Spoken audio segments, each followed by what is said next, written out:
Vic, what's the last name on this gentleman? Wilkins, age 21. Oh, you're Christopher Wilkins. Oh, yes, sir. Wilkins, you're charged with theft. You're facing up to 6 months in jail and or a $2,000 fine. We're going to do probable cause. You have the right to remain silent. Anything you say can or will be used against you. You have the right to have an attorney present. If you cannot afford one, one will be appointed to you, sir. On May 20th, 2024, officers were dispatched to the address of defendant's stepfather. The complainant was stated he confronted his son about missing items. The complainant was told the defendant to get ready for rehab. The complainant was noticed his jazz bass guitar was missing and observed his neighbor's cameras, which showed his son to leave the house. The total value of that guitar was $480. That was all I have on this one, Your Honor. Do we know he did it? Your Honor, it stated that there was. So dad is saying there are several items missing from the house. Yes, Your Honor, including a guitar. A bass guitar. Bass guitar. Anything else? Yes. Does dad call the cops on his own son?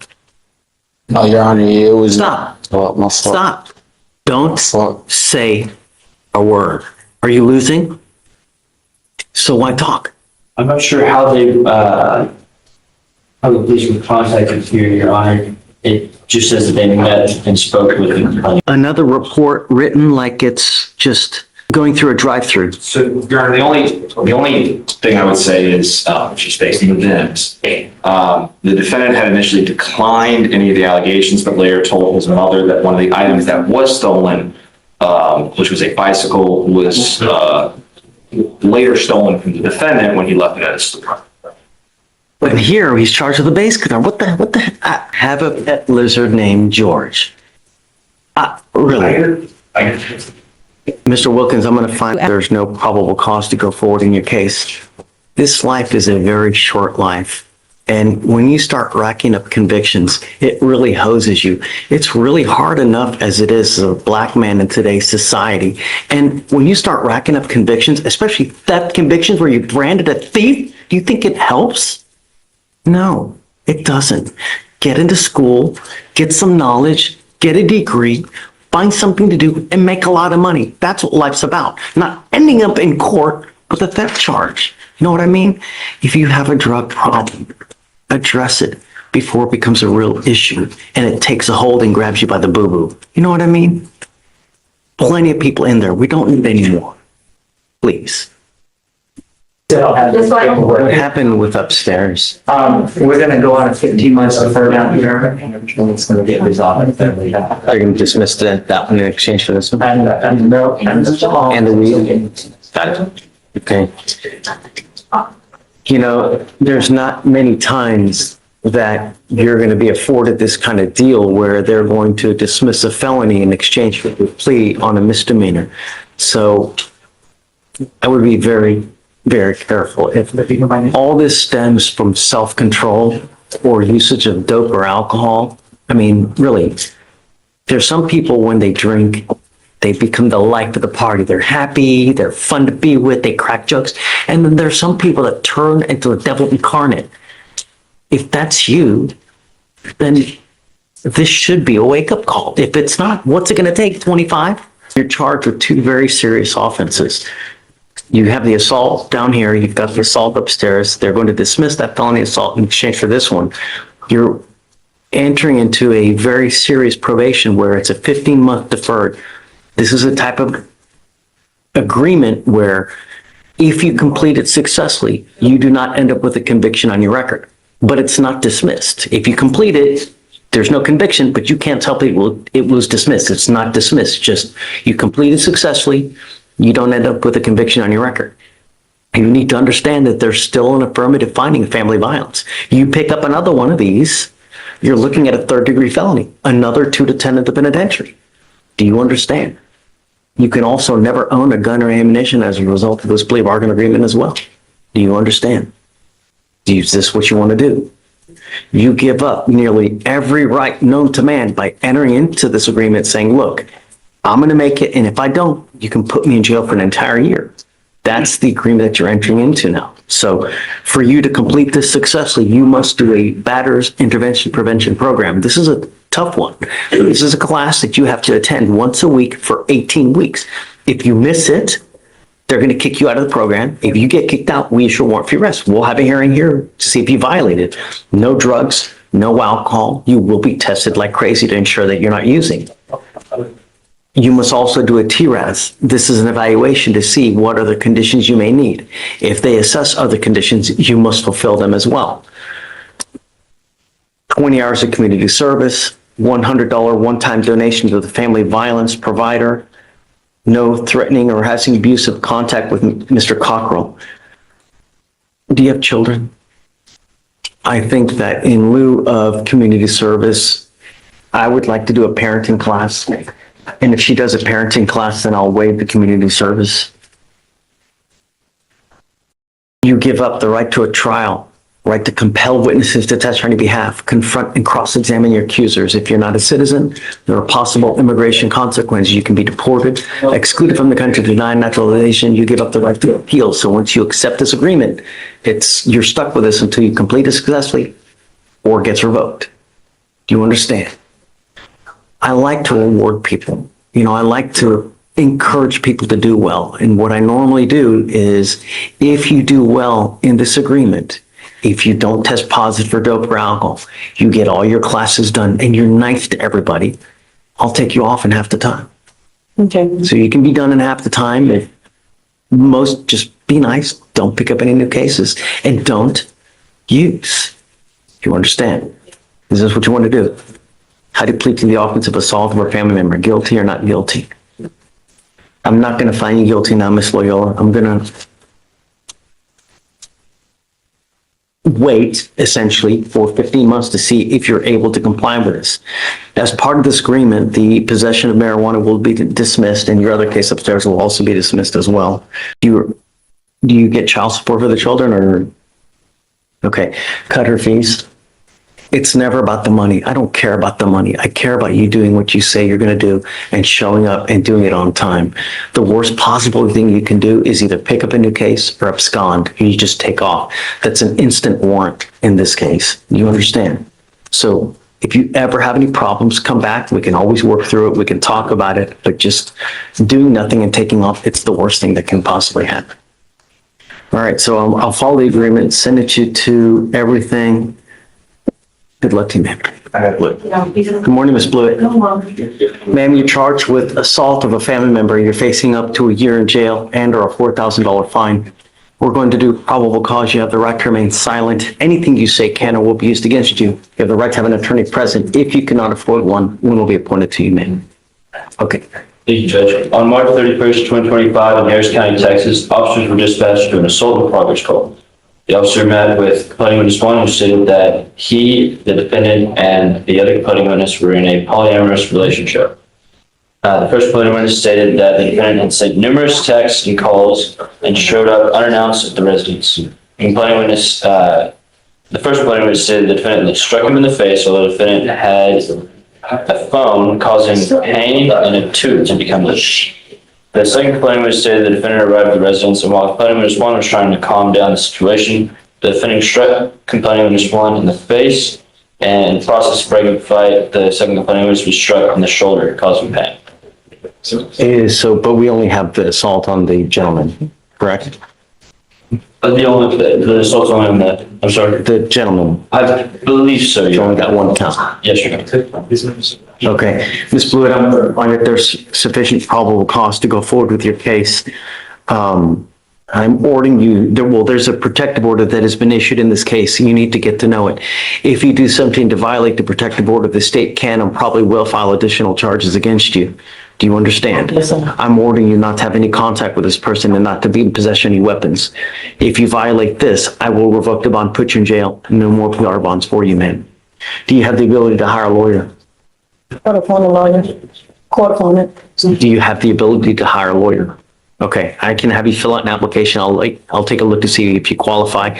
I need to know everything about you, how much money you have in the bank, how much money you work, and I'll take a look if you qualify. I'll have you sign a receipt. Victoria, Deputy Miranda is going to give an application, and I'll have you take your seat in the jury box. Do not leave until you sign our bond condition. Can you file no contact, no weapons, please? Yes, Your Honor. So no contact, no weapons. Yeah. Good morning, Mr. Delaney. Sir, you're charged with possession of marijuana. You're facing up to 6 months in jail and or a $2,000 fine. We're going to do probable cause. You have the right to remain silent. Anything you say can or will be used against you. You have the right to have an attorney present. If you cannot afford one will be appointed to you, sir. Thank you, Judge. On March 31st, 2025, in Harris County, Texas, a law enforcement officer responded to a trespass at a gas station known for being a drug trafficking hotspot. Law enforcement officers witnessed surveillance footage of the defendant making multiple hand-to-hand transactions and throw something in his vehicle when the law enforcement officers originally approached the gas station. The law enforcement officers detained the defendant and approached the vehicle and witnessed 2 sacks of marijuana on the passenger floorboard area in plain view. A probable cause search was carried out, and the officers identified the 2 sacks on the passenger floorboard as marijuana. The total weight of marijuana was 76.37 grams. Mr. Delaney, I'm going to find that there's sufficient probable cause to go forward with your case. I'm ordering you not to go back to this gas station. Do you understand? I'm also ordering you now not to consume alcohol, illegal drugs, unprescribed controlled medication. I'm going to randomly test you. If I find that you're using, I will put you in jail. Do you understand? Good. No more slinging. Do you understand? What do you do with yourself these days? Do you have a full-time job? I'm doing application right now. I have an interview tomorrow. Good. I'm bringing you back in 2 weeks, and I want to see that you have a full-time job. Do you understand? If you come back and you've done nothing, it's not going to go well. And I'm telling you, I'm going to drug test you within the next 50 days. If I find that you continue to use, it's not going to go well for you. You understand? All right. Did you want to apply for a court-appointed lawyer? Okay, Deputy Miranda's going to give you an application. I'll have you sign a receipt with Victoria. You will then meet with Fleischer for your bond conditions. I'm also ordering you not to be in possession of weapons as well. Do you understand? Okay, come on. What, you said 15? 15 is GD. What's your? 15 is GD. Yeah, but hey, 15? Oh, I'm sorry. Phillips is on page 15. Yeah, okay. You're, Mr. Phillips, you're charged with failure to stop and give information, leaving the scene of an accident without exchanging information. You're facing up to 6 months in jail and or a $2,000 fine. We're going to do probable cause. You have the right to remain silent. Anything you say can or will be used against you. You have the right to have an attorney present. If you cannot afford one will be appointed to you, sir. Okay. Judge, on September 1st, 2023, a law enforcement officer responded to failure to stop and give information call in Harris County, Texas. The law enforcement officer made contact with the complaining witness, who stated that she was pulling into a parking lot of a corner food store and observed the defendant's vehicle reverse into her direction quickly. The vehicle then rammed into the rear driver's side of the complaining witness's motor vehicle. The defendant's vehicle then quickly shifted into drive and fled the parking lot. The complaining witness took a photo of the rear of the defendant's motor vehicle after the accident and provided the license plate to the law enforcement officer. Law enforcement officer found the motor vehicle registered to an address less than a mile away and traveled to that address and made contact with the defendant.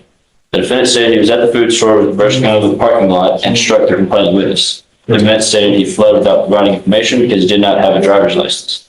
The defendant was identified with his Texas ID. So, can you run his license, please, just to make sure? Yeah, sure. I'm just not showing driver's license numbers, so I'm not sure if he is part of the license since then, but we don't have it in our system.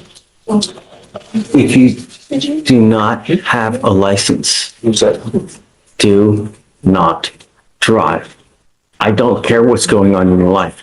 I don't care that you have to go to work. I don't care that a baby needs to go to the hospital. I don't care there's a burning building and you need to save 50 kittens. If you don't have a license and liability insurance, do not drive. You will be signing an affidavit with me today. This is a promise that you're going to make, that you're not going to drive. You cannot justify getting into a car for any reason. And if you do, you can be facing an additional 6 months in jail on a contempt charge.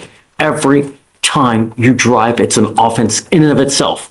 Do you understand? What do you do with yourself these days, Mr. Phillips? I work and take care of my little sisters. My dad had recently passed away. You have a full-time job? Yes, sir. Did you graduate from high school? Yes, sir. Okay. Did you want to apply for an appointed lawyer? Yes, sir. Okay. I need you to qualify. I need you to fill out an application. I'll take a look to see if you qualify. I need to know everything about you. Do not drive, Mr. Phillips. If you want to drive, go get a license, get insurance, show me that you have these, and then we can talk. But until that point, don't do it. there's going to be HE double hockey sticks to pay if you do. You understand? All right, come on. Robert Shelby and the holdover, you wanted to, Bill Stratton had to leave, you wanted to. You mind? Yeah, please. So I'd like to do PC. I just want to know, because it's a DWI second, there's also an evading. If you could just give me a brief rendition of what happened, please. Yes, sure. When he comes out. Yes, sir. Morning, Mr. Shelby. Morning.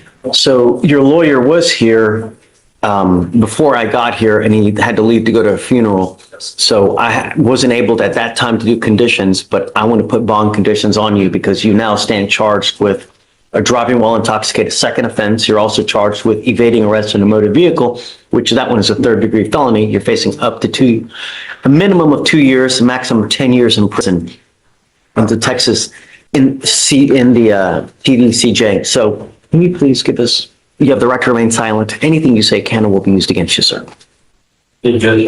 On April 3rd, 2025, in Harris County, Texas, an officer observed the defendant's vehicle traveling 117 miles an hour using a rear antenna radar. The officer observed the defendant weave between vehicles in an unsafe manner, and a traffic stop was attempted. The defendant passed an available exit with no indication of stopping and ran a red light. After a 20-minute chase, officers stopped the defendant's vehicle using a pit maneuver. The officers moved the scene to a parking lot, and upon contact with the defendant, the officer noticed glossy eyes and bloodshot eyes with an odor of alcoholic beverage. The defendant was identified by his Texas driver's license, and standardized field sobriety tests were conducted. The officers witnessed 4 to 6 clues on the HGN, failed to keep balance on the walk and turn. The defendant refused the one-leg stand. The officer is a drug recognition expert and observed signs of drug intoxication. The IC was read, the defendant refused, a blood warrant was executed, and blood was collected. Can you run his license, please? See his license. Yeah, he doesn't know. So, At 117 miles an hour, Mr. Shelby, I'm now taking away your privilege to drive. I'm appointing you, Mr. Pruitt, here in the interest of justice now because your lawyer's gone to a funeral. But I'm putting these bond conditions on you now. And I want you to know that I will do everything in my power to protect my community at all costs. Do you understand? Yes. You are not allowed to drive. Yes, sir. At all. You will be signing an affidavit. This is a promise that you're going to make to me that you're not going to drive. And if I find that you do, I can have a contempt hearing. You can be facing an additional 6 months in jail and a $500 fine every time you drive. Do you understand? Yes, sir. I'm also ordering you as a condition of your bond not to consume alcohol, illegal drugs, or unprescribed controlled medication. I'm going to put a monitor on your ankle so I know that you're not consuming. You will be tested for drugs and alcohol. If I find that you're using, likewise, I will revoke your bond and put you in jail. If you have a problem with drugs or alcohol, now is the time to address it. Because if you don't, and I see that it becomes a problem while you're on bond, I will address it for you, and I promise you're not going to like the way that I do it. Do you understand? Yes, sir. I am now sending notice to DPS that you're not allowed to drive any vehicle that's not equipped with an ignition interlock on it. Every officer in this state will know that if you're pulled over and you don't have an interlock on whatever car you're driving, they will arrest you and put you in jail. And that is a violation of your bond condition here. Do you understand? Yes. You're not allowed to drive any vehicle that doesn't have an ignition interlock on it. As it stands now, I'm taking away your privilege to drive, so you're not allowed to drive. You will get a device on your ankle so that we know that you're not consuming. Yes, sir. So he's not required to get the interlock unless you rescind that order for him not to drive? Correct. You will get a STRAM device within 3 days. Within 3 days of your release, you will be required to get a STRAM device. And if you fail to do it, then your bond is going to be revoked. As it stands now, you haven't made bond on the DWI in your felony case. That's why you're still being held now. That's a SCRAM device. It's a device that goes on your ankle so that we detect through perspiration whether you consume it. Drugs.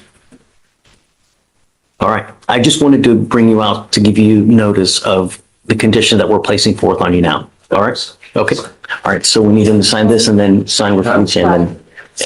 Thank you.